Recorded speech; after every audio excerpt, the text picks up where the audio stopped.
All right, what's happening, everybody? Welcome to Gonzo and the Judge Sports Talk. Monday, January 2nd, 2023. First show of the new year. Got a lot to talk about tonight. Just saw watched one of the craziest things I've ever watched live on TV during this Buffalo Bills and Cincinnati Bengals game where Damar Hamlin made a tackle. Looked like a normal routine play, really. Got up and then all of a sudden just collapsed. Been reports when they left on the ambulance that he had a pulse but wasn't breathing on his own. Right now he's in critical condition in the Cincinnati hospital. So before we get started, thoughts and prayers with him and his family. But joined by always the sports judge, Jonathan Mathis. What's going on, brother? What's going on, man? It's a very somber night in the sports world. The world witnessed a very devastating injury to a young man who, is living out his dream as an NFL player, and suddenly he collapsed on the field. Just a horrifying scene for all of us. Very jarring, very chilling, very frightening.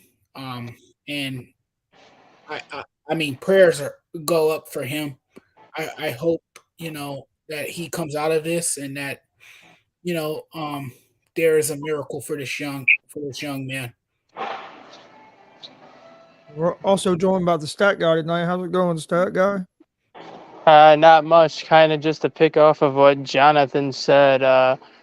We expect severe injuries to happen in football. We expect people to be carried off on a stretcher or off on an ambulance at some point, but we don't expect to see what happened tonight happen where a player needs to be administered CPR not once but twice on the field. That's more than just a normal football injury. Oh yeah, way more. Yeah. And from what I'm hearing, they had done CPR for like 9-10 minutes. Mm-hmm. So that's not a good sign. But like I said, thoughts and prayers with them. That's all we can really do now. And then I know a lot of people didn't like how the NFL handled it. I think I understand it took a little time because they had to talk to everybody. So I'm not going to really get on the NFL real big on that. Only thing I thought they done wrong is they should have never made the announcement that they were going to start back in 5 minutes. Because there was no way you were going to start playing football again in 5 minutes. But I'm glad they decided not to finish the game tonight, and then we'll see what they decide to do. But like I said, I've watched football for 33 years now, somewhere around there, probably maybe a few more years than that. And I mean, I've seen some bad injuries, but I've seen a hell of a lot worse hits than that. And that's like I said, I've never witnessed something like that live where somebody just collapses like that and then everything else that happens. So it was, I mean, like you guys said, it's a competitive sport. You don't want to ever see anybody have their life threatened out there playing a game. Yeah, and from what I understand, the initial report when he got to the hospital was that he suffered a cardiac arrest, which is basically a nice way to say he suffered a heart attack. Yeah. And anytime you're administered CPR, like I said, not once but twice, and then you're put on life support when you get to the hospital, and then you're intubated. It's not a good sign. I mean, there was an update a couple minutes ago saying that his vitals are back to normal, Yeah. which is a good sign. But the fact that he did go into cardiac arrest, obviously, there's going to be more testing that needs to get done. But I'm not going to be surprised if he never plays another down in the NFL again, because there has to be some underlying condition that they did not discover when they originally gave him his physical for something like this to happen. Yeah. Yeah. I don't think. When you're, I mean, if you don't have a pulse for 9 minutes and they're working on you, man, that can cause a lot of. I hate to even talk like that, but it can cause a lot of brain damage and other things. So I agree with you. I think his days of playing football are over. But right now, the biggest concern is him being okay and being able to Right. live at least a functioning life. And that's the thing, right? Football is a very violent, dangerous sport. It's a contact sport. We see players being carted off the field. We've seen players, get stretchered off the field. We've seen players get put in an ambulance and taken to a local hospital. But this had a different feel to it. This had a more chilling, jarring, frightening feel to it. And it was something that we've never seen before. I mean, I've never, like you just said moments ago, Chris, we've never seen anything like this. This is unprecedented. We're talking about life and death here. We're talking about a man that was down on the field who couldn't breathe, and it was great to see the brotherhood out there tonight, the unity out there on the field, players coming together. You saw players burying their faces in towels, sobbing. These players were an emotional wreck, and it was just hard to imagine seeing this game continue on. You had to cancel this game, and that was the right move, because the last thing on their minds was a damn football game. They don't care about that football game. They care about the well-being and the status and the health and the safety of that young man that collapsed on the field tonight. So I mean, that's more concerning than the football game. The football game, that's secondary. Football is secondary. This we're talking about a matter of life and death. So it was great to see the two coaches come together, both Sean McDermott and Zach Taylor. They met, near the sideline. You saw them deliberating, talking things over. And it was nice to see the compassion and the empathy from those two guys. And and all these players that had on pads tonight, they realized that this could be them as well. And I think everyone out there on that field, including the fans that were in attendance tonight, I think they all understood the gravity of the situation, and they understood that this was bigger than football. This is somebody's life we're talking about. Yeah. And like you said, how everybody kind of realized that this was a game and his health was more important. But didn't you get the impression that the NFL was doing whatever they could do to have this game continue? But I think the coaches and the players said, no, we're not going to continue this game. And that's when the NFL decided to pull it. Because it really seemed like the NFL was basically like, oh, we'll give you 5 minutes to warm up. And then all of a sudden, 5 minutes later, we're like, well, since you're not warming up, we'll give you a little bit of time to go in the locker room and figure out if you guys want to play. And then it got to the point where I just think everyone said, no, we're not going to play. I mean, how can you play under those circumstances? Yeah. No, that's what I'm saying though. It seemed like the NFL was like trying to force them to play for a little bit, just because of how, like, when you're not doing anything for almost 30 minutes on the field as you're working on one of these players, and then your response is, "Oh, we're going to give you 5 minutes to warm up." Yeah, I Like want to. that's kind of, I'd like that's to kind of like know. a dick response to even give the team. That would So have I'd been like the to know who. humane thing to do. So I'd like to know who decided the 5 minutes. If that came from just the referee, or if that was, you know, what I mean, if that was passed down from somebody up in It the NFL. it Because was that passed was the only thing down. I didn't like was the 5 minutes. Yeah, it was Everything, passed the way they down handled from everything else, I thought was pretty good.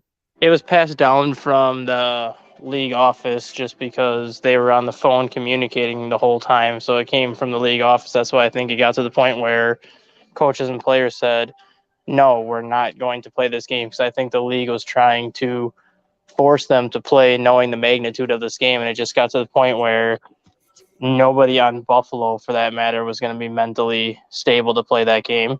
Exactly. Cincinnati, I think they would have been fine. It might have taken them a little bit, but because it wasn't their teammate, I don't think they would have been as affected. But I guarantee you that Buffalo probably does not get another first down the rest of the first half, and they might not even score a point the rest of the game because I don't think there would have been anybody mentally stable enough to even play that game for Buffalo tonight. I don't think any of those players were well equipped to continue on with that game or to play another down in that game. Um, you can see the emotions on their face. You can see um, how emotionally Yeah, disturbed those guys were. They were emotionally distraught. You could see the shock over their faces. Um, it was one of those nights where it just couldn't continue. You couldn't just play football. Okay, let's go back out there and play a game. No, no. Um, it was just too much. It was just too much on their mind. And after seeing that horrifying event, how can you continue on? How can you play? How are you supposed to play the rest of the night? I mean, your focus is not going to be there. And you saw Stefan Diggs on the sideline doing everything to try to get his players charged and refocused. That really didn't matter because those players went back to standing on the sideline motionlessly. They really didn't have the same spirit or that competitive drive.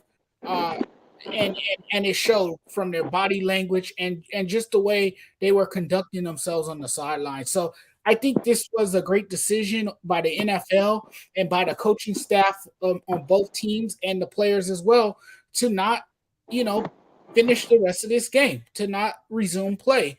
Um, this is bigger than football. Again, I it's somebody's life. I guess the big question is now though, when do they finish this game, and how do they make it work with basically this because being the both these last week of the teams have a regular game season Sunday. now? That's a Because good Yeah, question. there is no game on Thursday night. So the solution that I think I thought about was you have these two teams play either Wednesday or Thursday, since there's no game Wednesday or Thursday. But then at the same time, who they play on Sunday, you would have to essentially push them back to Monday or Tuesday next week. And then depending on what happens in the playoffs, then you might have to push their playoff game back even further. So I think that right now you're looking at this game. I don't think this game is played tomorrow. I think it'll go Wednesday. I think these teams will end up playing then. I think it'll be a doubleheader next Monday where Cincinnati will play Baltimore next Monday, Buffalo will play New England next Monday, and then when the playoffs start, if Buffalo has the number one seed, they don't got to worry about it because they have that first round bye anyways. But if Cincinnati has to play opening week, and then they're going to have to play that Monday night wild card game just to be on a normal schedule. Yeah, If you're. this if this if this game didn't have the implications that it had, where win or lose, these teams yeah, they wouldn't even weren't have going. to worry about it. Yeah, like if win or lose, neither one of these teams would have moved up or moved down in the standings. They would have just called it a tie and just been like, you can't move up in the standings. You can't move down in the standings. We're just going to call this game a tie. We're just going to get to week 18 and be done with it. But the fact that if Cincinnati wins this game, they would have the tiebreaker over both Buffalo and Kansas City, where Cincinnati could take that number 1 seed next weekend if Kansas City lost to Las Vegas. But if Buffalo wins, then they go back to being the number 1 seed ahead of Kansas City. So there's so many moving parts attached to this game that they have to finish it. It's just a matter of how soon do they finish it and how can they do it safely to give Cincinnati and Buffalo enough rest to get ready for week 18 and then give that team that's going to be playing in wild card weekend enough rest to be ready for that first playoff game. Yep. Yeah, it's gonna be interesting to see what they do, because I think maybe, like you said, they play Monday night. I mean, or try to play this game maybe Wednesday and then play these teams on Monday night. But then you're, like you said, then you're running in. You could be given a team a short week going into the wild card weekend, and you don't want that. You want everybody to be on a pretty even playing field going into the playoffs. Yeah, regardless of what happens, given the situation that we're in right now, the whoever plays wild card weekend out of these teams, whether it's Cincinnati or whether it's Buffalo, I think it's a safe bet that they're going to be the ones playing on Monday. Just because now their schedule is going to be so off kilter and so out of whack that the only way to give them a fair advantage is to put them on Monday. Yeah, Damon said that he said NFL did say they're playing the game tomorrow. I haven't seen that anywhere yet. I haven't seen it, but it doesn't surprise me just because, like I said, I figured it'd be tomorrow or Wednesday. I was hoping maybe Wednesday, but like I said, you can essentially move both these games to Monday night then to keep them pretty much on a normal 6-day routine. Like if you would play on Monday night and then Sunday night again, you could keep them on that normal 6-day window, and then whoever's got to play the following week in the playoffs, keep them on that 7-day window and stick them on Monday night again. Yep. Yeah, before we move on and talk a little more stuff, I did like the way that the players went and surrounded them. That way the cameras and everything couldn't get in there. Because these media, they'd have been up there as close as they could have got. And that didn't need to be seen on TV. Yeah. And I do want to give Troy Aikman and Joe Buck a ton of credit too for how they handled the situation, for how they kind of, obviously they didn't know what was going on. Obviously they didn't know what to expect, but they still had a job to do. They still had to broadcast a game and give us something just because that's their job. They're paid to give us that, even if they don't want to give us that. But I thought they handled the situation very professionally in doing what they could do to kind of keep everybody informed, but yet again at the same time kind of take everybody's focus off of what was going on, basically saying this is what's going on, we'll let you know when we know more. And they kind of just kept going to commercials, like basically every 2 minutes they would pop in, give us an update, go to a commercial, pop in, give us an update, go to a commercial. For as much hate that Joe Buck takes, or they go to the studio for a few minutes. Yeah, for as much hate as Joe Buck takes from a lot of NFL fans for the way he broadcasts some of his games, I do want to give them a ton of credit tonight for just how they handle the situation that I guarantee nobody knows how to handle until they're actually put in that position. Yeah, right, exactly. And I think I agree with you. I think they did a damn good job from the broadcast booth, not knowing the situation or the severity of the situation.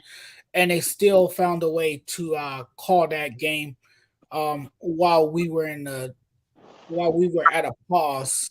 It was simply great stuff from both of those guys. It says, do we know any more information on the situation? The only thing that we know is his vitals have come back to normal. Yep. He's gonna undergo obviously further testing tonight. And the only thing that they've really said was he suffered a cardiac arrest. And I know none of us here are doctors, but cardiac arrest is basically a nice way to say he suffered a heart attack without saying he suffered a heart attack. Is he back to breathing on his own yet? I don't know if he's back to breathing on his own yet. Like I said, I know the vitals have returned to normal, which means they can take the intubator out of them, which is like the tube they put down your throat to help you breathe. So when your vitals go back to normal, they can at least take that part out of you. But I don't know in terms of if he's breathing on his own. All I know is he's still in level 1 trauma, which basically means he has a team of doctors just sitting by him 24/7 in case something happens and they need to operate. So he's pretty much still in like the highest level of trauma at this point, just until they can figure out what to do next. So unfortunately, I don't think he'll be back in the NFL because they're like, man, because it almost makes you think that maybe there was something like Dustin said earlier that didn't get picked up in his physical because that would, I mean, it wasn't like it. We've seen we've seen a lot of bigger collisions than that. So you know, what I mean, but on the same token, like I was talking to my dad when Dale Earnhardt crashed, we've seen a lot worse crashes than that, and people walk away from, and he didn't. So I mean, weird things happen, but it's just crazy because it just looked like a normal football play, and then all of a sudden, boom, he's on the ground. Yeah, the only thing that I can think of, and obviously I'm not going to speculate anything here because I'm not a doctor, but the only thing that I can think of, it's either got to be something with an irregular heartbeat or that situation where you're born with a hole in your heart and that's not discovered until something like this happens because you can't, when you go through a normal physical in sports, you really can't detect a hole in your heart, especially if your heart is beating normal. And if your heart is acting normal, something like that's not going to be picked up during a physical. Yeah. So this is something he could have had his entire life, but he was just never affected by it until tonight. So no matter what physical he went through, it could have came back as a clean physical because that physical is not going to pick something like this up until something like this happens. Oh yeah, it's crazy, and I'm just saw that they were talking about T. Higgins, and yeah, just think what's going through his mind because I mean, he was the one him and that collided with Hamlin. So I mean, it's going to be interesting to see. But I think all in all, it was handled pretty well tonight. But for a situation that it's hard to prepare for something like this. And for those players, it definitely affects your well-being and your mental health as well because they witnessed it. Yep. But let's I know this has been a crazy night, so it's kind of different talking about sports. But Judge, what happened to your USC Trojans today, brother? What happened? I'll tell you what happened. I watched that game, I and did too. it's been the same theme all year with USC. Defense. The defense is not able to get the stops. They rely heavily on forced turnovers that they couldn't really get in this game. And they simply collapsed. You know, if you look up the word collapse in the dictionary, a picture of USC will be right there next to it. USC clearly had this game in the bag because they were up by as much as 15 against Tulane. But Tulane's ability to win stemmed from the resiliency it showed all afternoon. And this game kind of went back and forth, back and forth, back and forth. And when you thought the green wave were done, you know, they powered their way back into this game, found themselves down in the game, but somehow made it a ball game towards the end of the game. And then with 8 seconds remaining, they take the lead, their first lead of the afternoon. It was a crazy turn of events for USC. I thought overall, USC did its thing offensively. You saw Caleb Williams, how outstanding he was in this game. He was simply remarkable in the game. He was brilliant as he's been all season long. You know, he made plays. He showed off his electric playmaking abilities. He was extending plays with his legs while, you know, keeping his team focused in the moment. And I think with the protection up front, it allowed him to you know, find his playmakers down the field, and he was delivering touchdown strikes. But then you look at Tulane and the quarterback that they have in Michael Pratt, who led a game-winning drive that included multiple Oh, third, fourth down conversions, He and then completed- he delivered a touchdown He strike. completed So 4 passes on that last drive, and he'd already completed 3 the rest of the game. exactly. So that tells you everything you need to know about USC and their defense. The defense is weak. The defense can't be trusted. The defense clearly let down the USC offense, and that was the storyline in this game. So, in other words, Jonathan, are you talking about the Minnesota Viking defense of college football? Hey, that's a great comparison. I think that's a fair comparison. I think you can absolutely say that. I agree with you about their defense, and then you had that stupid play where you end up getting a safety, and that let Tulane right back in it. But Lincoln Riley's going to have to. I know it's his first year there, so I can't get on him too much for this season. But he's going to have to build a defense, and that was what his problem was in Oklahoma as well. Was on the defensive side of the ball. I mean, they have right now, especially while you have Williams. If you can get a defense while you have that Williams there, USC can compete. But you got to get a better defense, man. That defense is terrible. Not to get off topic for a minute, because I asked you guys a question about the NFL really quick that I wanted to ask before we switched over. Oh yeah.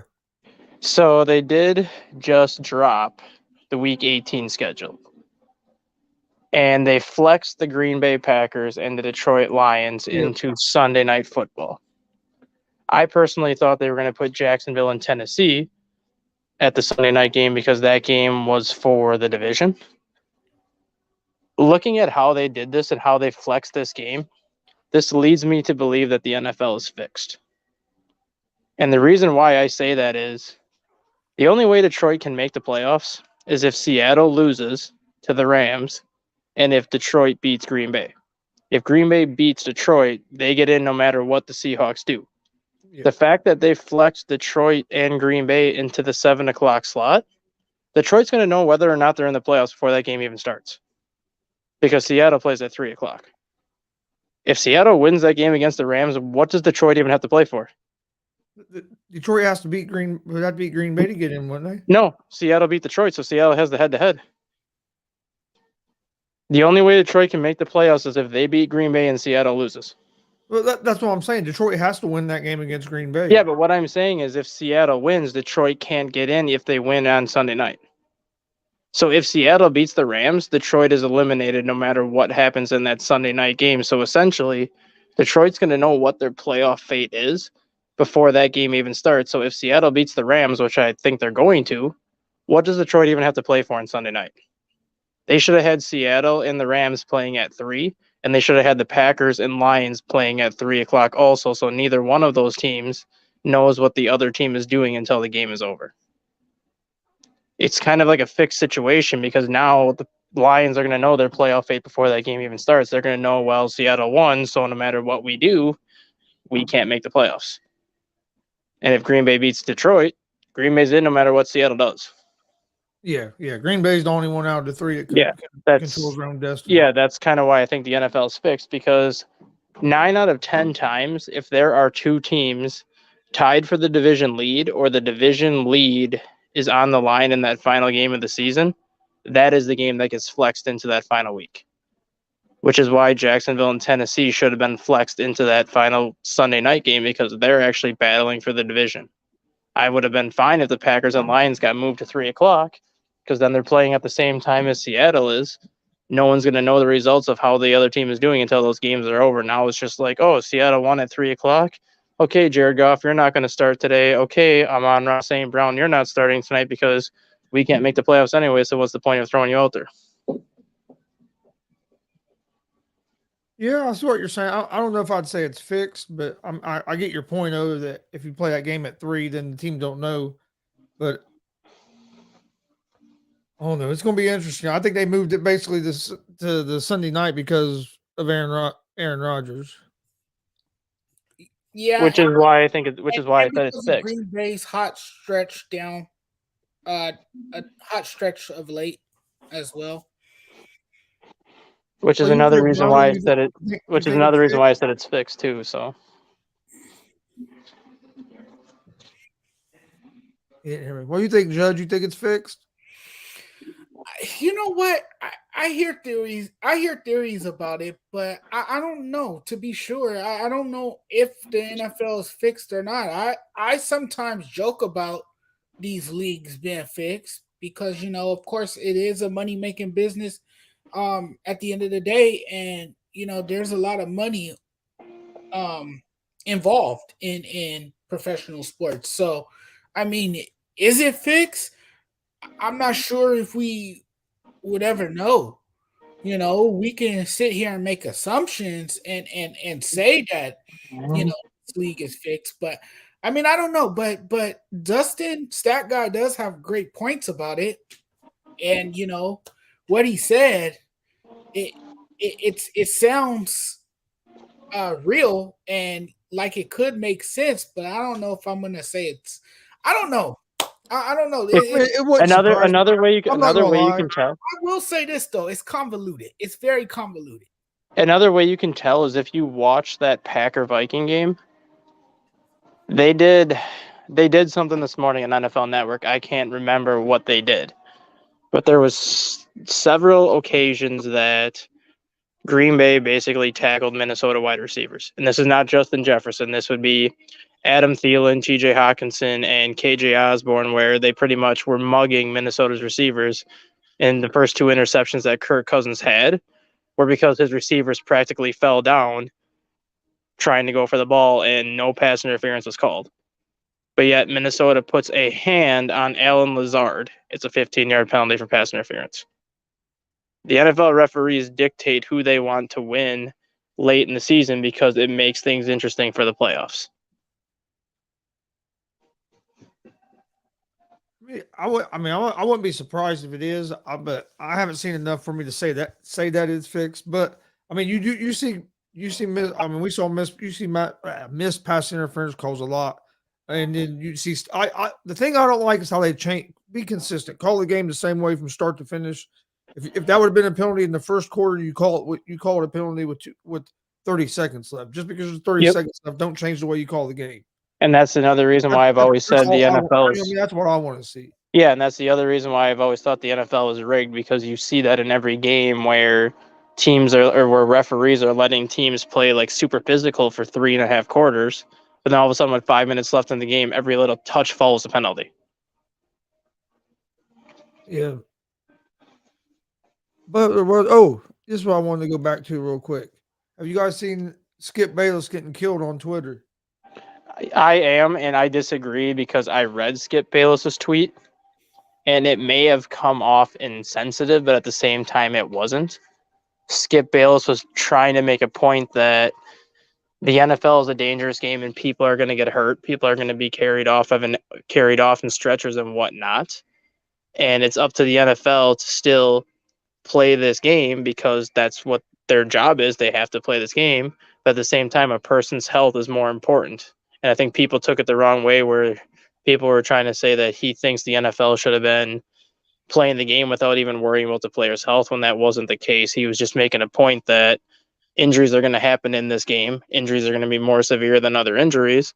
The NFL still has a game to be played, but they still need to make sure that the player's safety comes first.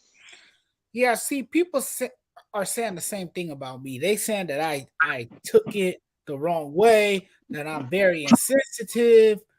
I'm not insensitive, excuse me, but sensitive. That I can't read, that I'm illiterate because I didn't read the word apparently irrelevant, which was, I guess, the key word. If you read it that way and you didn't take it out of context. But maybe it's his wording. Maybe he should have reworded it, or deleted the tweet and tried to convey his message much differently than the way he did, because I completely took it the wrong way. And it's still, to me, it comes off as very insensitive, very distasteful, and very callous in a sense. You gotta be careful with your choice of words, especially on Twitter, because people can't see your emotion on Twitter. They can only see your words and what you write. So it could come off off the wrong way. And I do see why he's getting killed on Twitter. Also, Skip Bayless is not the most likable guy by a lot of people. So if Oh, no. one thing is said, if Skip one tries, thing is Skip said, tries to get that people going at times. he excites people, right, with his comments But and this, his but shock value I'll be honest. and all the things he Yeah, says. I'll be honest with you. I didn't really have a problem with this tweet because maybe he tweeted it too soon. But all he's really trying to say is football's a business, and the business has to keep going. It's basically what he was That's trying to true. say. That's You true. know what I mean? It's a tough situation. I mean, the most important thing is the guy's health, no doubt. But it does Right. put Life goes on, this though, is but a still. billion-dollar business. So I mean, it puts you in a tough situation. Just like back in when the Owen Hart situation that Damien had brought up earlier in WWE, where he fell off the from the Yeah. rafters during a pay-per-view event, and WWE ended up finishing the But show. see, Chris, at this time, no one cares about football. No, Like, I understand. I understand that, but it's what a I'm saying is, game. I didn't see nothing in his tweet that was like him trying to be like mean and malice. It was more of he was saying that. He came off as a jerk in a sense, you know. People's gonna take it differently. Some people's gonna support his tweet, and then you gonna have other people that's And I'm gonna. not saying I support it. I just don't think I don't think it's that bad where it's just let's go kill a dude. Bigger story. Yeah, that's exactly why they're going. I agree why they're putting Green Bay on Sunday night. Bigger story because they're making it. But I do see Dustin's point. If you have Tennessee and Jacksonville play Sunday night, and then you have that game at the same time as the other game, that way a team, Detroit knows if they don't know if they can make the playoffs or not. I understand that can't make it a little fair. Yeah, and that's the other thing. That's why Bayless says a lot of the stuff he says. That's his job to get That's viewers. his job to get clicks and hits. That's how he's made his living. And Chris, I wanted to say another thing about the Packers. The Packers are also one of NFL's storied franchises. Yes. They have a quarterback by the name of Aaron Rodgers. And even though they've been on this emotional roller coaster all season, and they've had their ups and downs and their trials and tribulations, they're still one of the most watched NFL teams in the league. And there are a lot of Packer fans. Packer fans are all over the world. Well, all over the nation. You're right. All over the world too. They were showing. Yeah. So I mean, Packers football is big, and people want to see if the Packers can control their own destiny and win out the rest of the season and reach the playoffs. And if they do, they're in the playoffs. It would be hard to believe because of the season they had. They got off to a bad start. They couldn't find their footing. And now it's crazy to believe, as many games as they lost this season, and as bad as Aaron Rodgers looked at times in this season, they can somehow survive this and see themselves in the playoffs.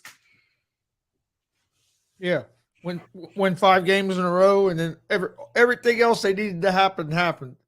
Everybody, the right teams lost. Now that they're the team out of the 3 teams battling for that last spot, that they're the only team that controls their own destiny.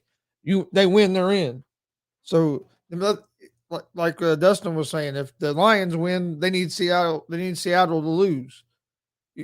So Green Bay's the only one. It's when you win, you're in. And sometimes, man, I know we put a lot of weight on that bye. You want to be the number 1 seed. You want to get that first round bye. And we see a lot of these number 1 seeds come in a lot of times start off slow because of the extra days off.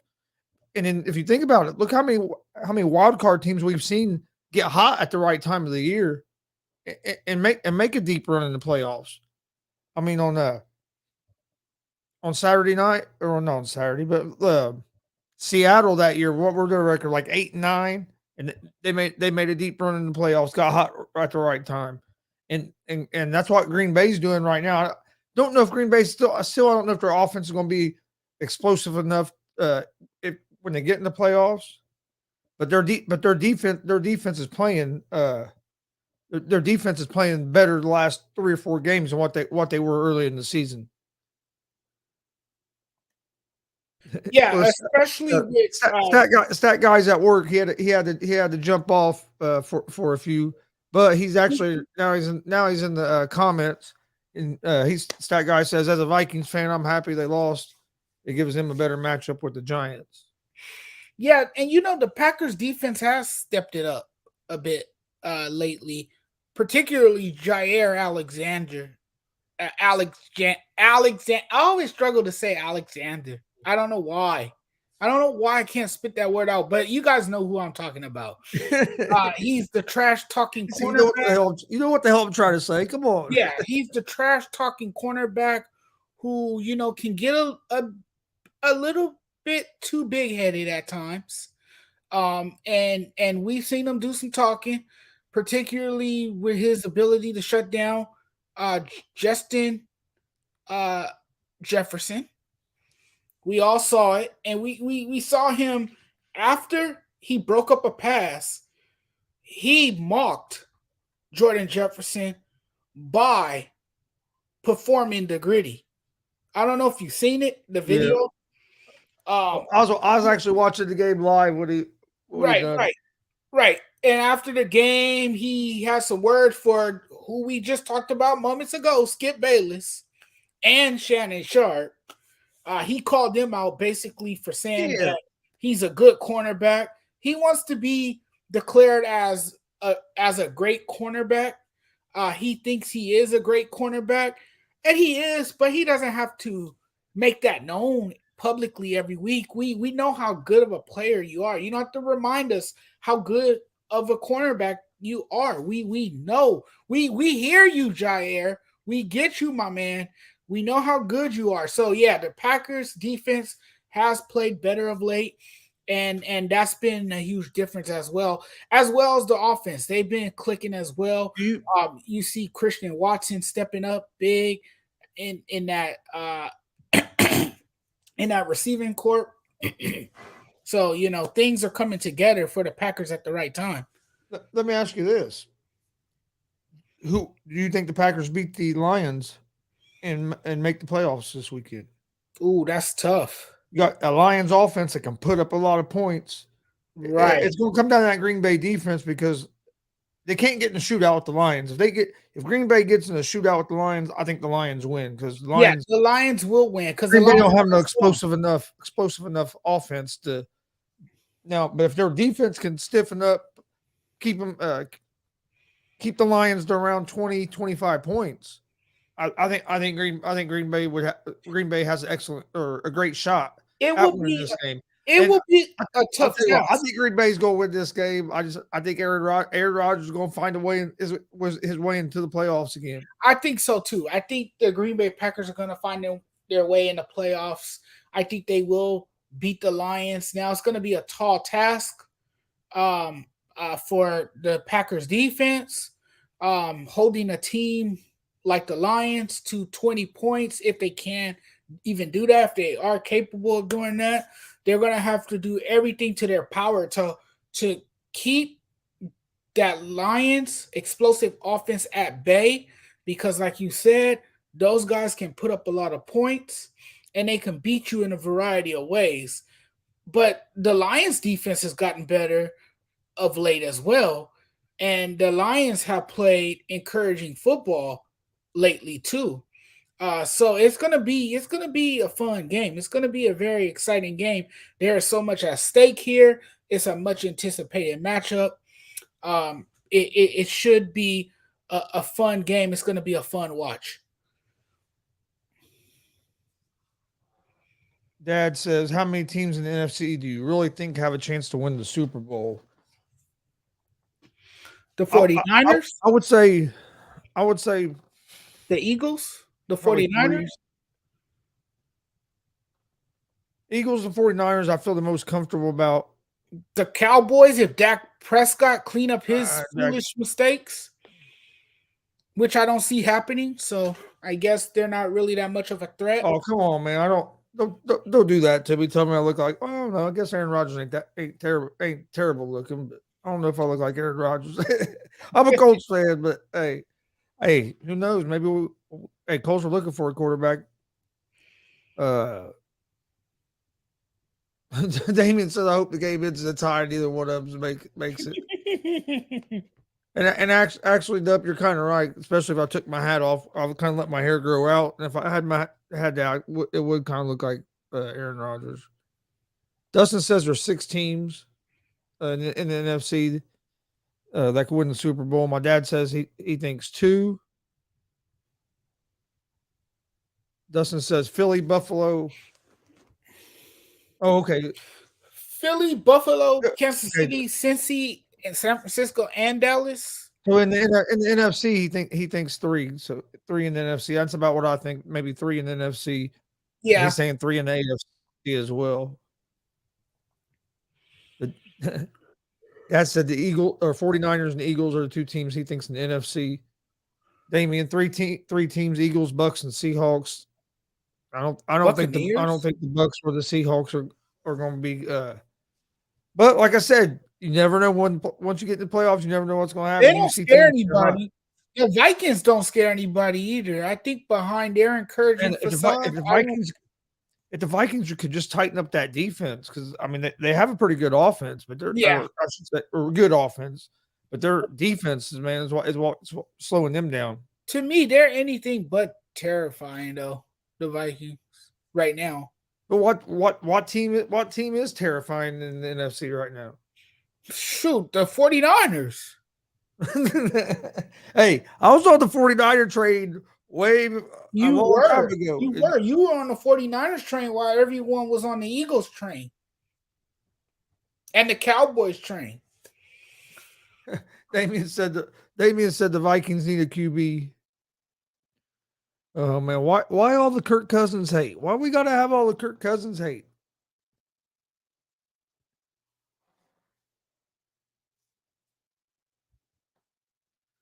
Dustin says Vikings scare people because they haven't played a complete game and are still 12-4. No, they scare people because they got the best wide receiver in the NFL. Dustin said Bears need a QB who could throw. Nice. Fired a shot at David. Here we go. What'd you think? Before we'll get back into some NFL, but over the weekend, college football playoffs had 2 great semifinal games, and man, I mean TCU and Michigan was a great game. I think Michigan winning that game, maybe overlooking TCU a little bit, but the 2 pick sixes ended up killing Michigan. And then you had Georgia and Ohio State, which was a great game. Ohio State had a real good chance of winning that game, let it slip through their fingers. It really hurt them when Harrison Jr. got hurt, who, in my opinion, is the best receiver in the country in college football right now. But what'd you think? I thought it was a great Saturday of football there with them 2 games and the games you had on the other 2 games before. And then you had Ohio State kicking the field goal to try to win the game right at midnight as turning into the new year. So I thought it came out pretty cool. And, yeah. I tell you what, I think it's going to be interesting when the playoffs expanding some. It's going to be I think it's going to make for some more interesting games. Yes, it was a fantastic Saturday of football. You had 2 great college playoff games. You had a TCU team that remains this cute story of college football. They continue to write their storybook season, which has been incredible. And can you believe this too, Chris, that they became the first Big 12 school to win a college football playoff game since the format was implemented. So that's huge for TCU. You know, you talk about what Sonny Dykes has done to reshape the culture there, to re-establish that program to what it is now.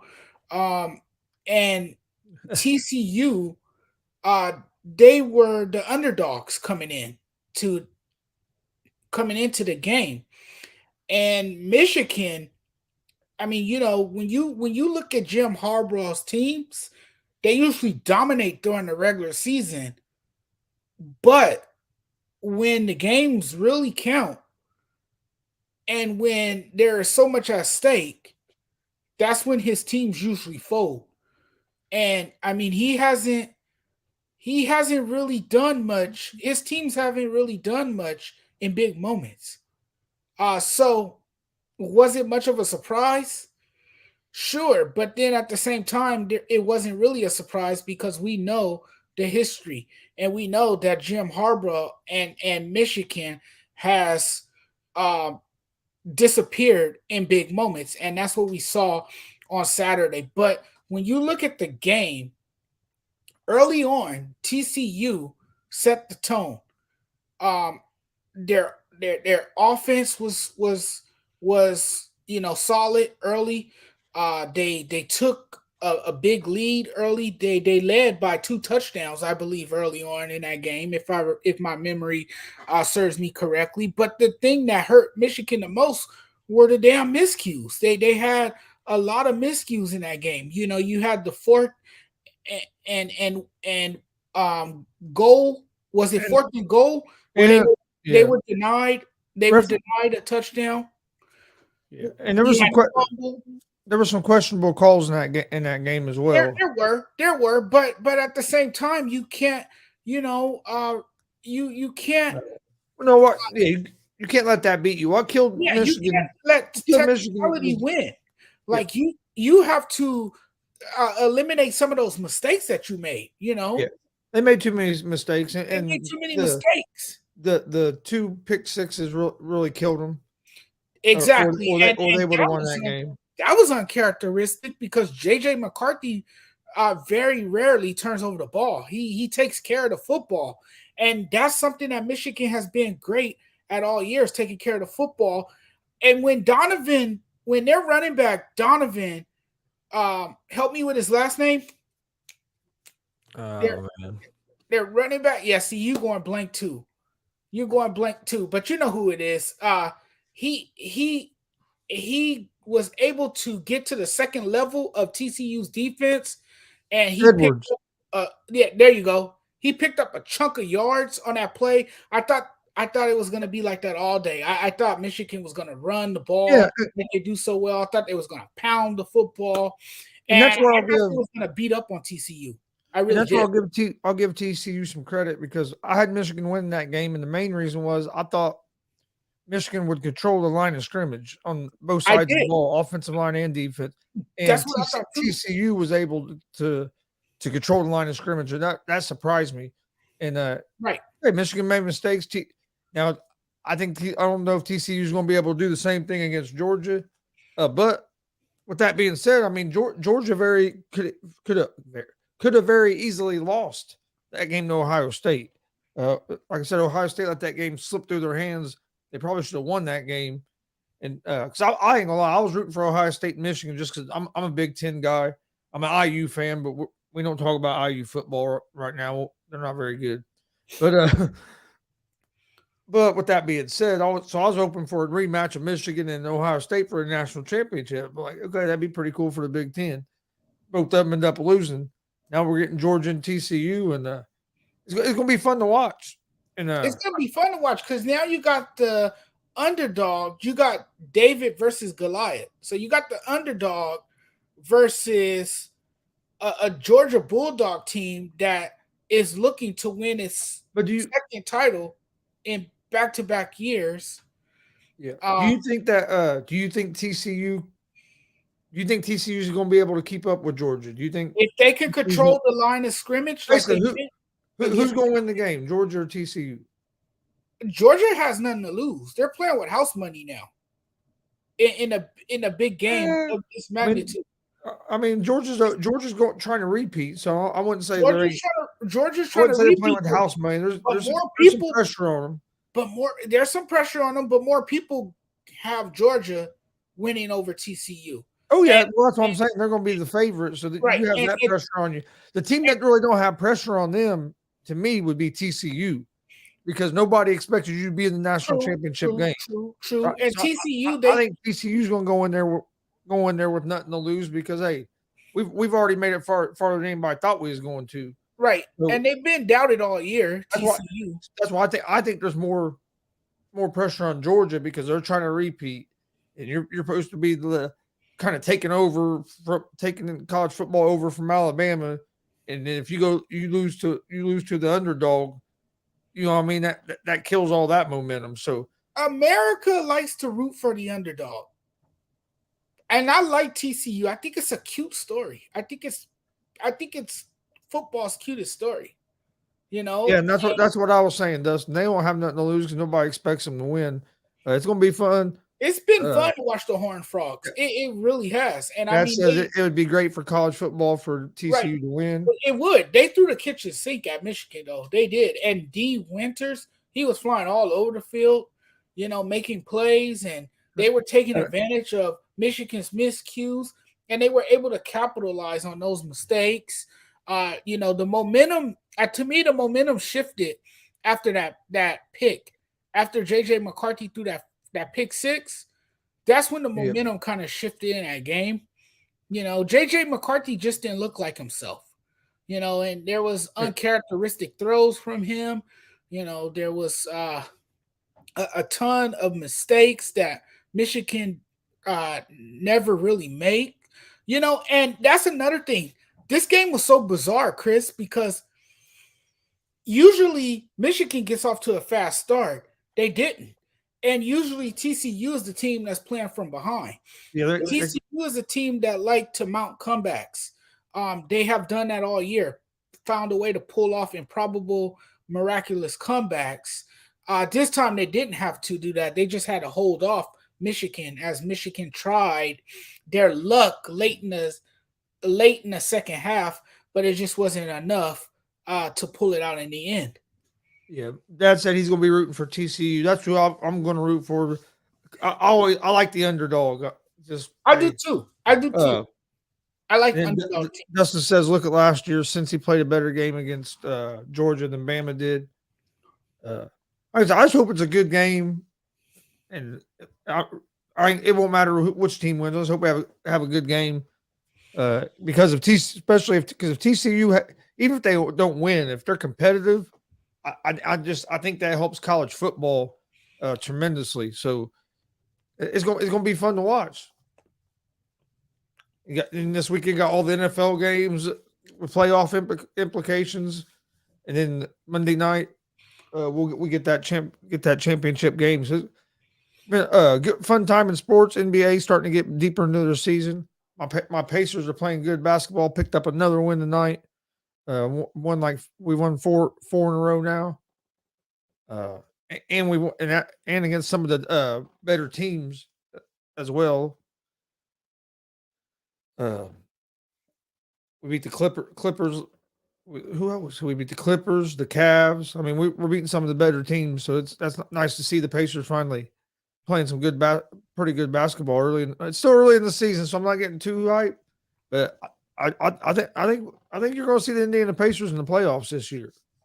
Sometimes we don't have the true identity on the NBA team until around February, but the Pacers are playing great basketball right now. They look solid. Hey, Tyrese Halliburton is a dog, man. Yep. People better start putting a little bit more respect on him because I tell you what, he put on another show tonight. He's putting up all-star numbers. Oh yeah, I think he's going to have a chance to make the all-star team. He should. He definitely has pleaded his case early on. I mean, he has cemented his status, so I don't see why not. Then Donovan Mitchell dropped like 71 points tonight on the Bulls, man. Oh, he looks like a completely different player since he's joined the Cleveland Cavaliers. He looks like a player that's fully energized, that's deeply engaged in the game of basketball. Towards the tail end of his career in Utah, you didn't see that same pizzazz. You didn't see that same energy. You didn't see a guy who looked like he was fully committed or interested interested in basketball. Now that he has that change of scenery, now that he's with a different group of players, he looks like the Donovan Mitchell that first came into the league and made quite a scene when he was a younger player in the early part of his career in Utah. No, yeah, he's been playing good basketball. The Brooklyn Nets have been looking good. They're uh, ever since they got rid of Nash as coach, they've been playing good basketball. But yeah, I agree with you. I don't. Other than I watch if there's no football on, I watch the Pacers if they're on. But other than that, I don't watch a whole lot of full NBA games till you get closer to probably into January, February. But I tell you what, this Pacer team's fun to watch. I've been watching a lot of their games this season, which, like I said, usually I watch if there ain't no NFL on, I usually watch Pacers. But if there's NFL or a good college football game on, I'm more into the football part of it on TV anyway. The NBA, now I love NBA playoffs, but the regular season just, man, there's so many games and they don't. Some teams and some players take it seriously. Some don't take the regular season seriously. And so, I don't know. To me, the regular season gets kind of watered down. But now you get in the playoffs. I love watching the NBA playoffs. But it's the best time. It's the best time of the year for basketball. Is NBA playoffs. I just think NBA playoffs is hell of too long. I think March Madness coming up here in a couple months. 2 months for the playoffs. That's ridiculous to me. Yeah. But was there anything else you wanted to talk about before we jump off here for tonight? Prayers going up to DeMar Hamlin. Yeah, I forgot his name that quick. The Bills safety, prayers DeMar Hamlin and his family. I'm pulling for him. I hope he pulls through. And our concern shouldn't be on football right now. We should be more concerned about this man's health and safety, because at the end of the day, that's what matters. Those are my final thoughts. All right, my final thoughts are going to be kind of the same thing. Prayers for DeMar Hamlin, his family, everybody that was there tonight. Just to have to see something like that isn't great to have to see. Plus, well, thank everybody for joining us. Love all the activity in the chat. We appreciate it. Please hit that subscribe button on YouTube at Gonzo Sports Room and at the Sports Judge, and also at the All Sports All Plays Network. Like and follow us on Facebook, Twitter, Instagram, all at Gonzo Sports Room. I know you can find the Judge on TikTok now. Gonzo Sports Room will be on TikTok here soon. We're not there yet, but we're on all other social media at Gonzo Sports Room. Find out all about our different shows. We do Easy Money, a sports betting show every afternoon, Monday through Friday, 3:30 p.m. Eastern Time. Also do an Indianapolis Colts show Mondays and Fridays, Horseshoe Talk. We do a lot of independent pro wrestling. If you like pro wrestling, go check out our YouTube page and our Facebook page. There's all kinds of independent pro wrestling stuff on there.